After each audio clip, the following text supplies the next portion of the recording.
To begin, open WhatsApp on your phone. Next, navigate to the Updates tab. And then tap Add Status. Create a status by sharing a text update, music, or uploading a photo or video, just like you normally do. Before posting, tap Status at the bottom of the screen.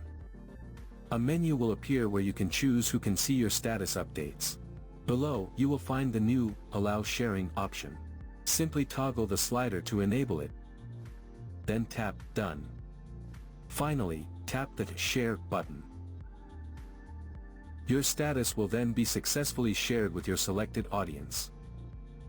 When any of your selected audience views your story, they will see a reshare icon at the bottom, which they can tap to share your status. They can also tap Status and enable Allow Sharing to let others share their updates. If any of them reshare your status,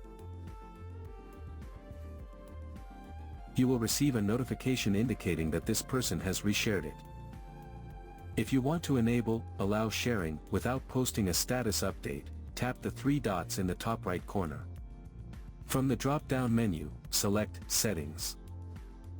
Then, go to Privacy. From the list of options, select Status. Here you will find the Allow Sharing option. Simply toggle the slider to enable it.